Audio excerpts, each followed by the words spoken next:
Welcome to another episode of Trucker Overhaul.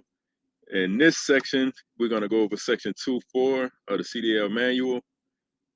So with that being said, I hope everybody enjoy the, the, the lesson, and let's get started.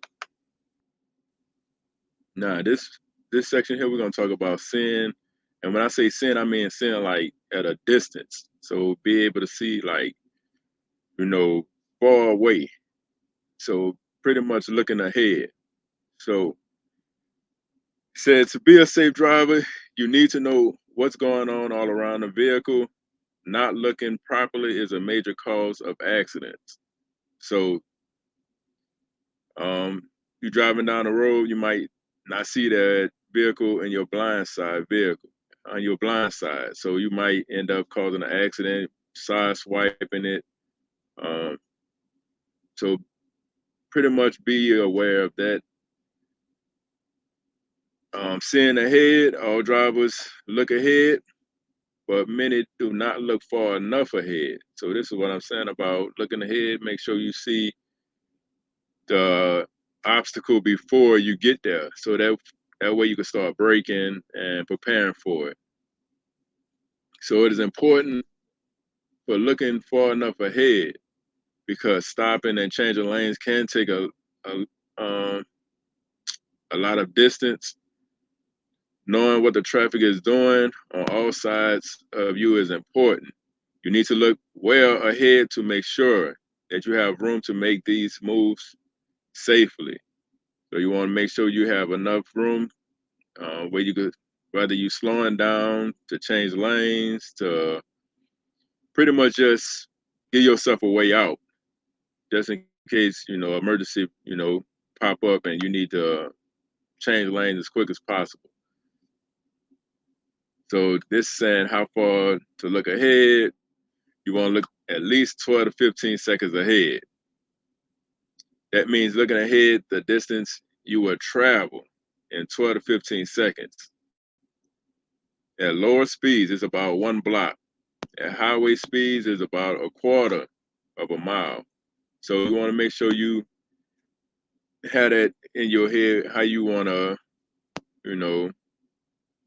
calculate your 12 to 15 seconds. So usually you'll pick a stationary object, and you'll count how long it takes for you to get to that stationary object. 1001, 1002, 1003, and just keep moving until you get to 1012, 1015.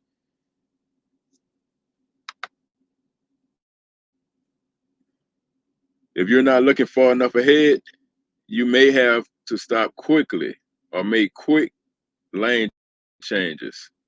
So, like I said, you want to make sure that you look far enough ahead. Looking 12 to 15 seconds looking 12 to 15 seconds ahead does not mean not paying attention to things that are closer. So you want to pretty much start close to you and look out far. Good drivers shift their intentions back and forth, near and far. Like I said, you want to start, close to your vehicle and start progressing, ahead of you. So, so this right here is a diagram showing, city driving, open highway. So you want to be able to look and make sure you can see obstacles ahead of you.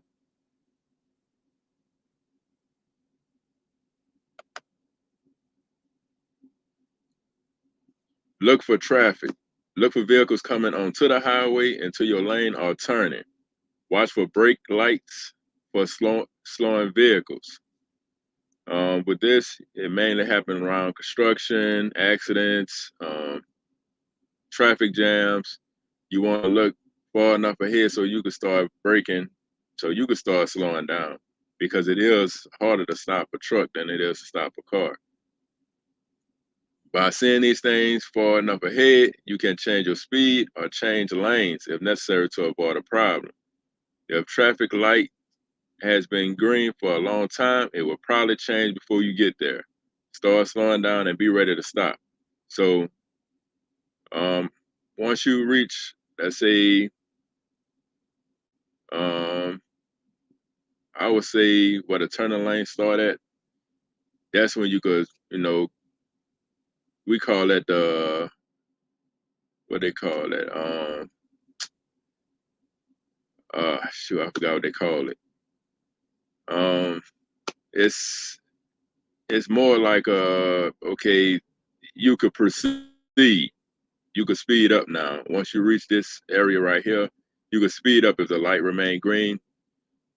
That way, once you reach that area and the light changed yellow, for example, you know you need to start coming to a complete stop. But if it remain green, then it's okay for you to speed up. Hurry up, get past the light.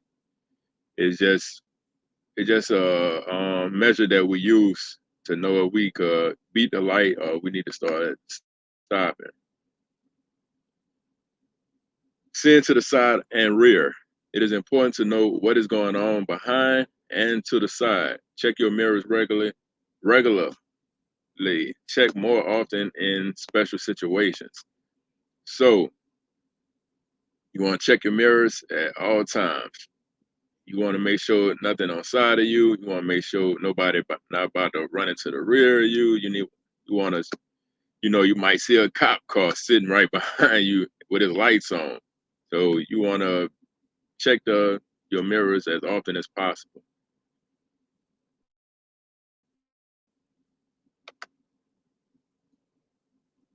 Mirror adjustments. Mirror adjustments could be checked prior to the start of any trip and can only be checked accurately when the trailer are straight.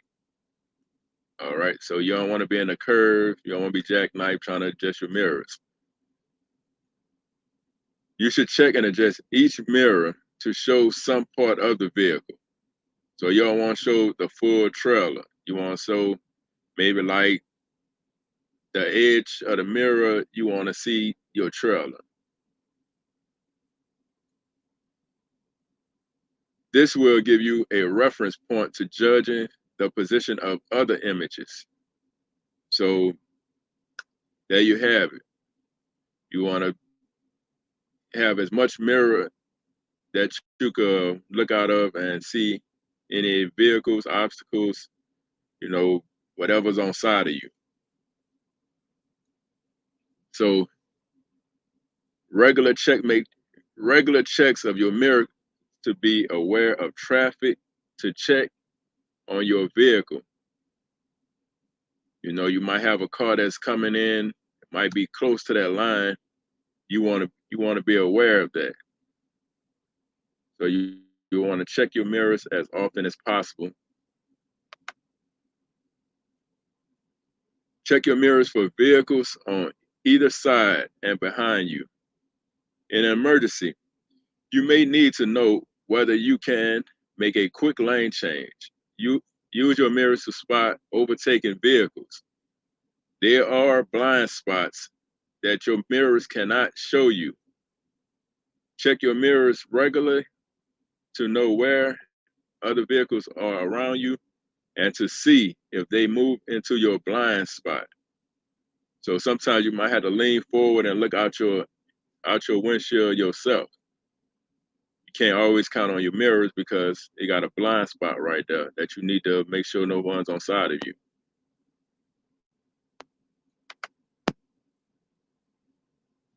Check your vehicle. Check the mirrors to keep an eye on your tires. So you want to make sure you adjust your rearview mirrors to actually see your tires. So when you're making a turn, you could watch that curve, make sure you're not about to hit a curve, or you're not about to hit a pole. So you just want to keep an eye on your tires. It is one way to spot a tire fire. Okay, you want to make sure you want to be able to spot them. If you're carrying open cargo, you can use the mirrors to check it. It's for the flatbed drivers. You can look in your rearview mirror and see that that strap flapping in the wind.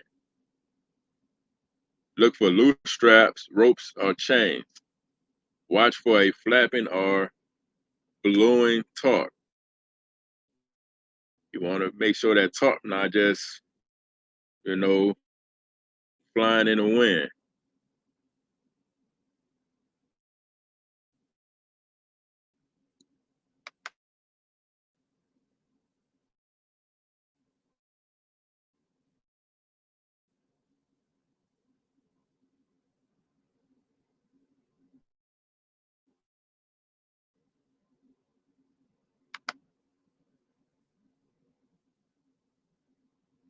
Seem to be having a problem here with the.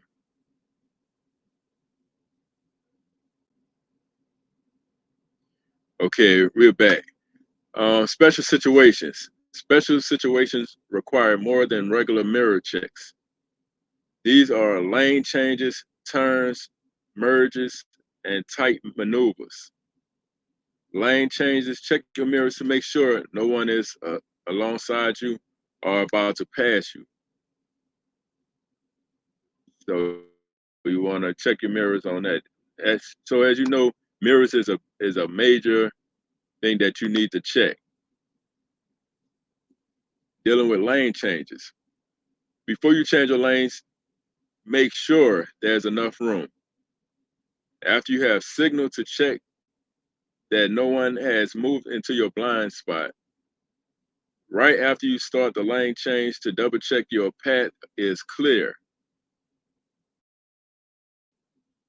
After you after you complete lane change, you just want to just constantly make sure you check your mirrors, make sure no one they creep on side of you.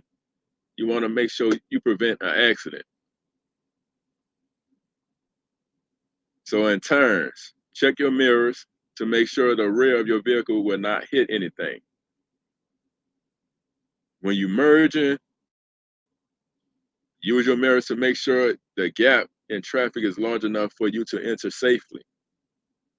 Tight maneuvering. Anytime you are driving in close quarters, check your mirrors often. Make sure you have enough clearance. Like I said, you want it, like mirrors are so important. Use mirrors correctly by checking them quickly and understanding what you see. When you use your mirrors while driving on the road, check quickly. Look back and forth between the mirrors and the road ahead. Do not focus on the mirrors for too long. Otherwise, you will travel quite a distance without knowing what is happening ahead. So you don't want to be at a dead stare on your mirrors. Many large vehicles have convex. We call them fisheye spots, bug eyes. That's the mirror that sit right up under the rear view mirror. That shows a wider area. So, you know, you check your rear view mirror, then you check your convex mirror. This is often helpful, but be aware that everything appears smaller in a convex mirror than it would if you were looking at at a at it directly. Things also seem further away than they really are. It is important to realize this and allow for it. So we'll show you some convex mirror in the next slide so you can actually see. All right, this is your field of vision using a convex mirror. Notice your plane rear view mirror. That shows like the white section. The convex mirror shows further out. That's shown in a gray section. So that's why, you know, it's so important as a truck driver to use mirrors. Like that'll save you a lot of headache, a lot of frustration. Like mirrors is the most important thing. So so now you want to also communicate. You want to signal your attention. You want to let other drivers know what you're about to do. You about to turn. You about to about to do a change, lane change.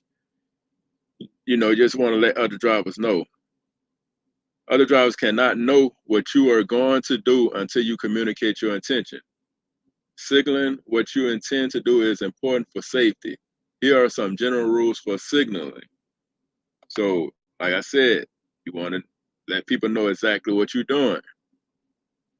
So you're dealing with turns. There are 3 rules for using turn signals. These are the 3 rules.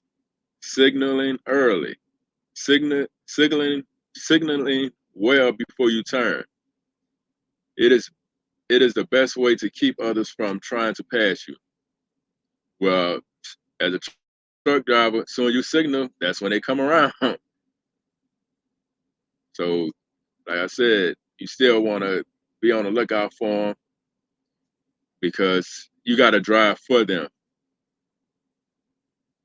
Signal continuously. You need both hands on the wheel to turn safely. Do not cancel the signal until you have completed the turn. So you want to make sure you make that complete turn, straighten out, and then you'll cancel the signal. Do not forget to turn off your turn signal after you have turned if you do not have self-cancellation signaling. So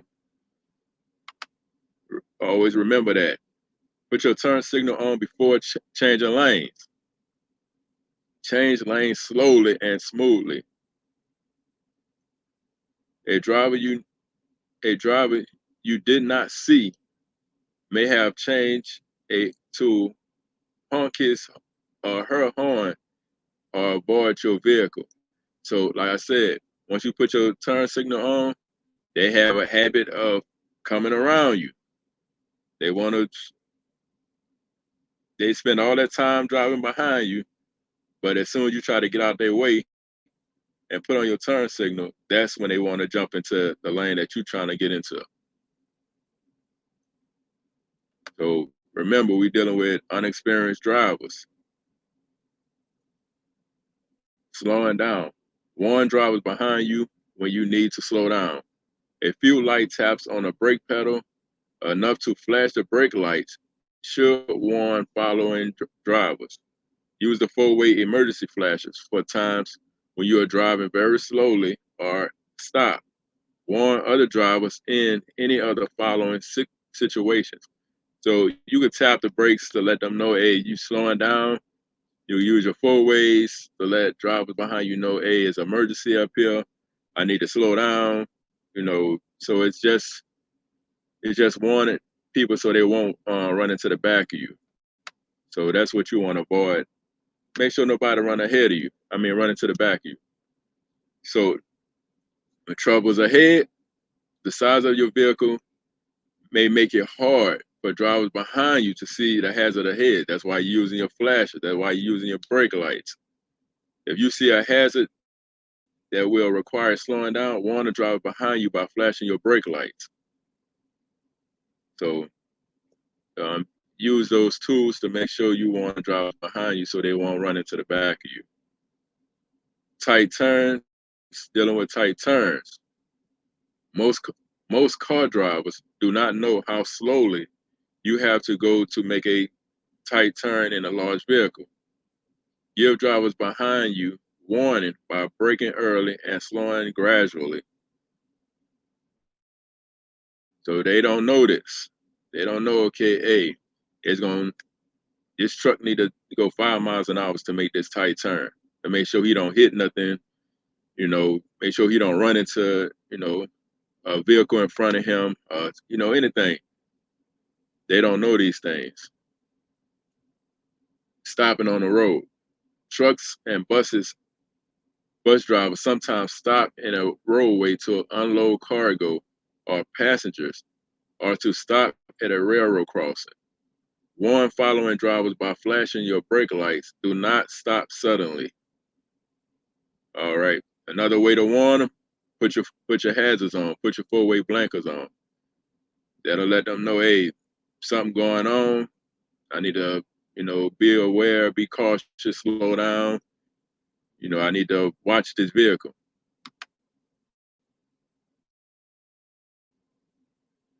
Driving slowly. Drivers often do not realize how fast they are catching up to a slow vehicle until they are very close. If you must drive slowly, alert following drivers by turning on your emergency flashers if it is legal. All right. Law requires the use of flashes different from one state to another. Check the law of the states where you will be driving. So with trucks, we have different times where we have to use the flashes. When we climbing a mountain, once we hit 20 miles under the speed limit, it's required for us to turn on our four-way flashes. Some states says once you hit 50 miles an hour, turn on your four-way flashes. So it just depends on, the state.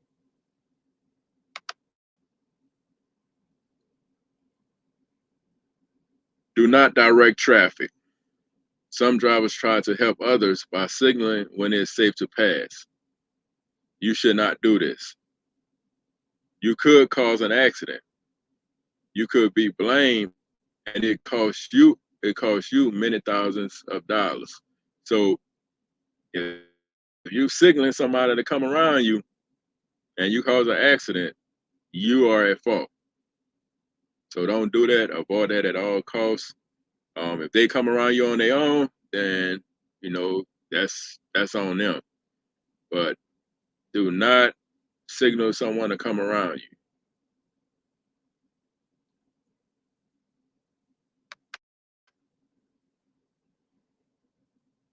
This slide right here is something that happened while I was in Atlanta. Someone ran into the back of the truck. I have the video up on my YouTube channel, the whole the video. I tried to upload it on here, but it won't allow me to upload it on here, so it just gave me the screenshot of it. But that concludes this episode. Be sure to like, comment, and subscribe. Let me know what you think about this lesson. Hope it was, informative to you, and hope you learned something so you'll be better prepared with taking your CDL testing. And stay tuned for the next one. It'll be coming soon. So with that being said, everyone have a good day and tune in to the next one.